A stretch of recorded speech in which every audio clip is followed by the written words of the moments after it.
In a pivotal chapter of Ghana's rising reputation as a hub for critical mineral resources, one company, Atlantic Lithium Limited, stands at the crossroads of transformation, challenge, and opportunity.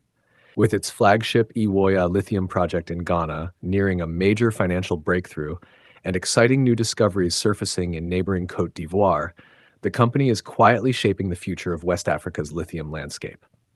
Yet, this story isn't just about rocks or mining. It's about resilience, timing, negotiation, and the subtle balancing act between national interest and global demand. Before we dive deeper into today's update, take a moment to like, share, and subscribe to the channel. Your support is key to helping us grow and reach more viewers like you. Don't forget to hit the notification bell so you never miss out on exciting updates. As the second quarter of 2025 came to a close, Atlantic Lithium found itself navigating the headwinds of a volatile global lithium market. Prices had dipped from their earlier highs, pushing even the most well-positioned companies to rethink strategies. For Atlantic Lithium, survival meant adaptation, and adapt they did. With only a $5.4 million in cash reserves left at the end of the quarter, drastic but calculated cost-saving measures were introduced. Executive salaries were cut by 10%, and Neil Herbert transitioned from executive chairman to non-executive chairman, reflecting a leaner leadership model. The move wasn't just about finances, it was about preserving operational focus while maintaining the confidence of shareholders. But beyond internal restructuring and belt-tightening, the real heartbeat of the company's strategy was pulsing strongly in Ghana. The Ewoyaa lithium project, Atlantic Lithium's crown jewel, had long been heralded as one of Africa's most promising lithium opportunities. It had attracted attention from investors, governments, and international offtake partners alike, and now Ghana's cabinet had authorized revised terms on the project's mining lease, a critical step forward. Yet one hurdle remained: parliamentary ratification. It's the final stamp needed to unlock full project financing and bring Ewoyaa into production. Behind closed doors, intense negotiations were ongoing between Atlantic Lithium and the Ghanaian government.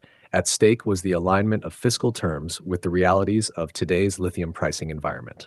In the words of CEO Keith Muller, the objective was simple: secure terms that deliver value to shareholders, but equally ensure long-term benefits for Ghana. That balance between foreign investment and national interest isn't always easy to achieve. But when done right, it creates a win-win: a thriving industry that uplifts communities, boosts national revenue, and attracts further investment into the country's mining ecosystem. Meanwhile, while operations in Ghana slowed temporarily to manage costs and await regulatory clarity, Atlantic Lithium wasn't sitting idle. The company's eyes turned westward to Côte d'Ivoire. There, underexplored territory was revealing secrets hidden just beneath the soil.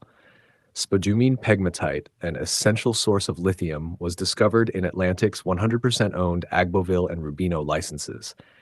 The early results were not just promising, they were energizing. Rock chip samples returned grades of up to 1.25% lithium oxide. In a market hungry for high-grade lithium sources, even a whisper of strong assay results is enough to draw attention. But it wasn't just isolated samples. Phase 2 soil sampling at Rubino painted a larger picture. Lithium anomalies were identified across an impressive 2.5 kilometer by 2.0 kilometer zone.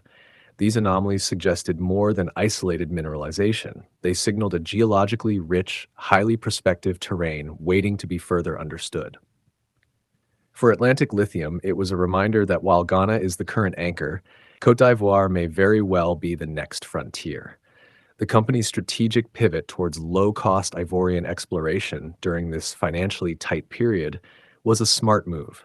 By maintaining momentum without significantly increasing expenditure, they positioned themselves to uncover new value while Ghana's larger project moved through final approvals.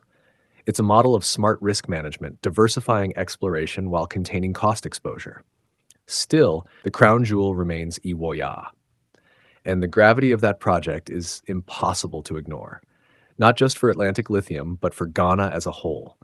The country stands to benefit not just from royalties and taxes, but from broader economic impacts: employment, infrastructure, skills development, and the emergence of downstream processing industries. This is why the involvement of Ghana's own Minerals Income Investment Fund, MIIF, is so significant. MIS proposed $27.9 million investment for a 6% stake in Atlantic Lithium's Ghana portfolio isn't just a financial transaction. It's a statement, a signal of confidence in the project's long-term viability and an assertion of national stakeholding in a critical resource sector. While the finalization of this investment remains pending, it holds symbolic and practical value. It shows that Ghana isn't merely a passive host for foreign miners, but an active participant in its own mineral destiny. Behind the scenes, discussions around debt financing and offtake partnerships continue. These are vital pieces of the puzzle. Offtake deals ensure that once lithium starts flowing from Ewoyaa, there are buyers ready to take it to global markets. And financing arrangements provide the capital needed to build out infrastructure, processing plants, and logistics channels. All of this is essential in transforming a rich deposit into a functioning, profitable mine. But time is of the essence. The global energy transition waits for no one. As electric vehicles, battery storage, and renewable energy systems become more widespread, demand for lithium is only expected to grow. And while prices fluctuate in the short term, the long-term trajectory remains upward. Projects like Ewoyaa are the missing links in a global supply chain that stretches from African mineral belts to European car factories and Asian tech giants. It's this vision of connectivity that makes Atlantic Lithium's journey so compelling. From its cost-cutting boardroom decisions in Australia to the sun-baked exploration trenches of Côte d'Ivoire and the political corridors of Ghana's parliament, the company's story unfolds across geographies, industries, and ambitions. Every rock chip, every lease negotiation, every government handshake contributes to a larger narrative, one in which Africa doesn't just supply the world's energy transition, but leads it. For the people on the ground, this matters deeply. It's not just about lithium. It's about jobs created, communities supported, infrastructure improved. It's about seeing real benefits from the resources buried beneath the soil. And it's about building a model of resource extraction that's transparent, sustainable, and inclusive. But the path ahead isn't without obstacles.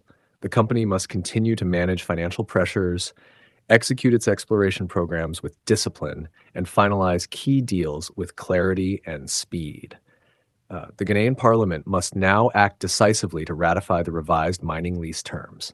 And all stakeholders, governments, investors, and communities must remain aligned in their vision. In a world where so many resource projects are delayed by politics, protests, or poor planning, Atlantic Lithium is navigating a tightrope. But if it succeeds, the rewards will be considerable, not just for its shareholders, but for two nations rising on the back of one of the world's most vital minerals. The story of Atlantic Lithium in 2025 isn't finished. It's still being written, in boardrooms, on drill sites, in parliament chambers. But one thing is clear, the stakes have never been higher. And as this company digs deeper into West Africa's lithium promise, the entire world is watching. If today is your first time watching this channel or you are returning to this channel for the exciting content, please subscribe to the channel for more educative and developmental projects across Ghana and Africa as a whole. Do you want to know about the state of a project in Africa? Then make sure to like and comment the name of the project you would like us to talk about and its current state.